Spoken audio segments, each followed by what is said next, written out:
সুপ্রিয় দর্শক হক গ্রিনওয়াল চ্যানেলে আপনারা জানেন স্বাগত। থাম্বনেল এবং টাইটেল থেকে বুঝতে পারছেন কোন কাজের ভিডিও করছি। হ্যাঁ বন্ধুরা, ঠিকই ধরেছেন, এটি হচ্ছে ডালিম, বেদানা বা আনার, যাই বলুন না কেন। ঘটনা হচ্ছে এই যে প্রচুর ফুল হয়েছে, ফুল থেকে ফলও কিছু পরিণত হয়েছে, দেখতেই পাচ্ছেন। তো এই জিনিসগুলো আসলে কবার হয় একটু জেনে নেওয়া দরকার। প্রকৃতপক্ষে ডালিম, বেদানা বা আনার, যাই বলুন না কেন, এই গাছে প্রতি বছর 3 বার ফুল থেকে ফলে পরিণত হয়। এদের ভিন্ন ভিন্ন নামও আছে, আম্বিয়া বাহার, মৃগবাহার এবং রয়েছে আরেকটা স্তাবাহার। এই তিনটি বিভিন্ন সময় হয়। কোন সময় হয়, কীভাবে হয়, এ নিয়ে আমি ইতিপূর্বে ভিডিও করেছি, সেদিকে যাচ্ছি না। আমি যাচ্ছি যে এইরকম যে ফুল আসছে, এই ফুল আসার পর আমি প্রথমে চিনব কী করে কোনটা স্ত্রী ফুল বা কোনটা পুরুষ ফুল। এই মুহূর্তে আমি কোনো খাবার দেবো কি দেবো না, আর কী ধরনের জলে নিয়ন্ত্রণ করব বা কী ধরনের পরিচর্যা করতে হবে। দেখুন, এখানে আপনারা প্রচুর যে দেখতে পাচ্ছেন, এইটুকু গাছে এত ফুল বা এত ফল কিন্তু সম্ভব নয়। এটা প্রকৃতির নিয়মে বেশ কিছু ঝরে পড়বে। আর দেখবেন গোড়া থেকে এরকম একটা দেখতে পাচ্ছেন না, গোড়াটা একদম বেশ মোটা মতো হয়ে বেরোচ্ছে, এটা হচ্ছে স্ত্রী ফুল। আর যেটা সরু হয়ে বেরোবে, যেমন ধরুন এইটা, এই যে দেখতে পাচ্ছেন সরু হয়ে আছে, তো এটা কিন্তু পুরুষ ফুল। এটা ঝরে পড়বে। এটা ঝরে পড়লে কিন্তু আপনি এটা ভাববেন না যে আপনি পরিচর্যা করতে জানেন না। আবার দেখুন, এইটা দেখুন কত গোড়াটা মোটা হয়ে আছে, তাহলে এটা স্ত্রী ফুল। তো এরকম হতেই হবে আর কি, ঝরে পড়বে। এই যে দেখতে পাচ্ছেন, একটা দেখে যাচ্ছি, এই যে ঝরে পড়বে, আশা করি দেখতে পাচ্ছেন, এইটা হচ্ছে আপনার পুরুষ ফুল। এইটা ঝরে পড়বে। এটা ঝরে পড়া থেকে আপনার রেহাই পাবেন না। আচ্ছা, এই তো গেল ফুল ঝরে পড়ার কারণ। দ্বিতীয় কথা হচ্ছে, যাতে অতিরিক্ত ঝরে না পড়ে তার জন্য আমরা কি করতে পারি। দেখুন, গাছের এই ফুল থেকে ফল হবে, কিছু ঝরে পড়বে, এটা স্বাভাবিক। কিন্তু অস্বাভাবিক ঝরে পড়লে সত্যি সবারই মন খারাপ করে।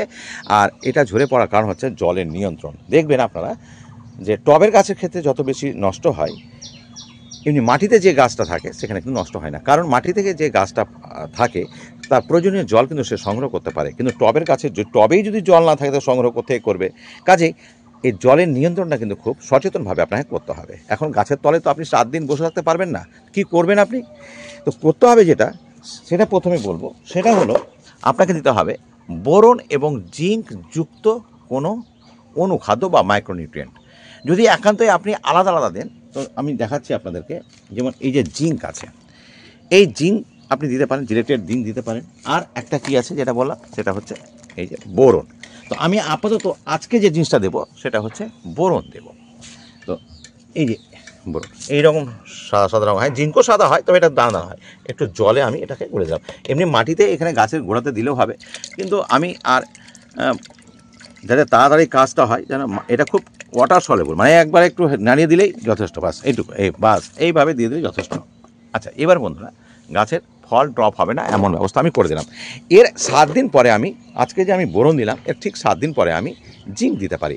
তবে এগুলো স্প্রেও করতে পারতাম, কিন্তু স্প্রে আমি এই জন্যই করবো না, কারণ এখন দেখতে পাচ্ছেন বেশ কিছু ফুল কিন্তু খোলা অবস্থায় আছে। আর খোলা অবস্থায় ফুল যদি থাকে, তাহলে কিন্তু পরাগায়নের একটা সমস্যা দেখা যায়, অর্থাৎ ফুল থেকে ফলে পরিণত হতে একটা সমস্যা দেখা যায়। কারণ এই গাছে দেখুন, এটা অনেকটাই বড় হয়ে গেছে, আবার এগুলো বেশ এই যে এটা তারপরে ফলে পরিণত হচ্ছে, আবার এগুলো ফুল খুলে আছে, জাস্ট হয়ে যাবে, এগুলো কোনটা খুলতে শুরু করেছে, আবার দেখুন এরকম একটা হয়ে আছে, অনেক হয়তো 1 সপ্তাহ বা দেরি হবে। এছাড়াও আমার গাছে কিন্তু এখন আবার নতুন নতুন ছোট ছোট একেবারে কচি কচি, এই দেখুন ছোট ছোট রয়েছে, যেগুলো বেরোচ্ছে। কাজে আমি বাধা দিতে পারবো না, এতগুলো দরকার নেই, তার ছোট ছোট একদম ছোট ছোট আছে, দেখতেই পাচ্ছেন। তো এখন ফুল বেরিয়ে শেষ হয়নি, তাই আমি কোনো অবস্থাতে এখন আর করব না, স্প্রে করবো না। তার কখন করতে হয় স্প্রেটা? হ্যাঁ, এটা একটু জানার ব্যাপার আছে। স্প্রে তখনই করবেন যখন আপনি দেখছেন গাছে এরকম 2-1টা ফুল, 2-1টা দেখতে পেয়েছেন, ব্যাস তখনই আপনি করে দেবেন এই স্প্রেটা।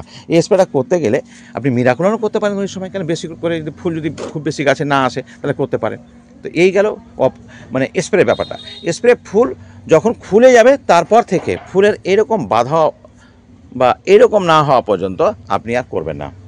কতক্ষণ দিয়ে আপনি ওয়েট করবেন? আপনি দেখবেন যে এইরকম একটা গাছে কতটা আপনার ডালিম থাকলে স্বাভাবিক মনে হবে। ধরুন এই গাছে 5টি হলেই যথেষ্ট, কিন্তু এখানে তো 50-এর অধিক আছে এখানে।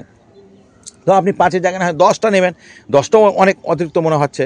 তো 10টা যদি নেন, আর আপনার দেখা যাচ্ছে যে এই রকম অবস্থা আপনার মোটামুটি কুড়িখানা হয়ে গেছে, কারণ এটা এই অবস্থা হয়েও কিন্তু ঝরবে দু একটা। তো এরকম কুড়িখানা হয়ে গেলে আপনি স্প্রে নিশ্চিত করুন। আপনাকে ভেবে নিতে হবে এখান থেকেও কিছু ড্রপ হবে, এবং 10খানা ফল এই গাছটায় থাকলে আপনি মনে করবেন যে আপনি সাকসেস একজন বাগানি। আশা করি বোঝাতে পারলাম।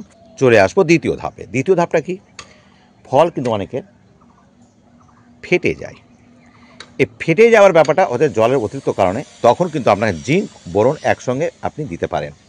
এটা কিন্তু মনে রাখবেন, জিঙ্ক বোরন আপনি একসঙ্গে দিতে পারেন, অথবা আলাদা আলাদা এক সপ্তাহ গ্যাপ রেখে আপনি স্প্রে করতে পারবেন। তাহলে এই জিঙ্ক এবং বোরন যদি আপনি স্প্রে করেন, দুটো কাজ তাহলে হচ্ছে। প্রথম দিকে ফুল ফলের ড্রপটা বন্ধ করছে, দ্বিতীয় ক্ষেত্রে ফুল ফল ফেটে যাওয়া থেকে রোধ পাচ্ছে। আচ্ছা, এই মুহূর্তে যখন প্রথম দিকে যখন এই অল্প অল্প আসবে ফুল খুলবে, তখন কি করব? দেখুন, এই গাছটাতে কিন্তু প্রচুর পরিমাণে ছত্রাকের আক্রমণ হয়।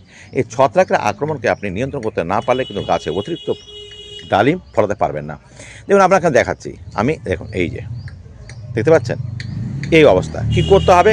আপনাকে এই ডালগুলো মানে যত সম্ভব দ্রুত সম্ভব আপনাকে এটা কেটে ফেলতে হবে, যতগুলো শুকনো ডাল আছে। কারণ এই শুকনো ডালে প্রচুর পরিমাণে আপনার ছত্রাকের আক্রমণ হয়।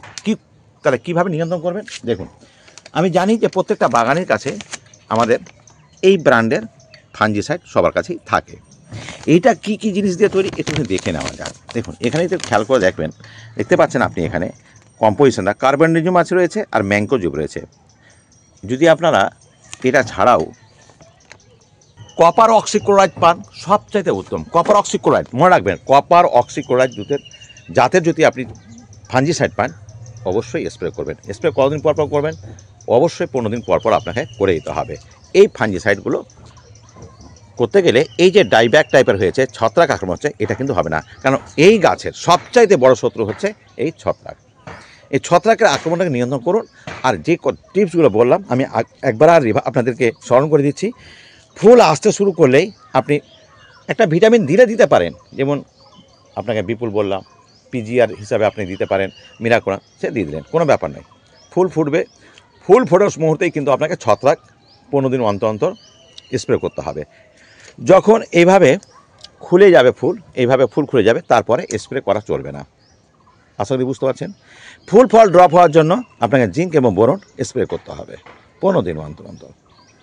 আর যখন আপনার কাঙ্ক্ষিত 80% মনে করছেন, আপনার যে কটা মনে করছেন যে এতগুলো ফল হলে আমার যথেষ্ট, তারপরে আবার আপনাকে জিঙ্ক এবং বোরন এবং ছত্রাংশ ঘুরিয়ে ফিরিয়ে 15 দিন অন্তর করে যাবে। আশা করি বুঝতে পারছেন।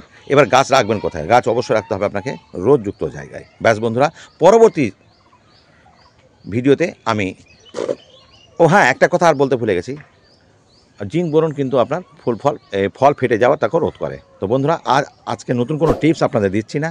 পরবর্তী ভিডিও আমি খুব শীঘ্রই নিয়ে আসবো, যখন গাছে বেশ একটা সাইজ মার্বেল আকারের সাইজ, এর থেকেও প্রত্যেকটা হয়ে যাবে বড়, তখন আমি নেক্সট ভিডিও আসবো। আর সেই ভিডিও দেখতে হলে অবশ্যই আমার চ্যানেলটিকে সাবস্ক্রাইব করবেন, আর ফেসবুক থেকে দেখলে আপনারা ফলো করবেন। আজ এখানে শেষ করছি। ভালো থাকবেন, সুস্থ থাকবেন। ধন্যবাদ।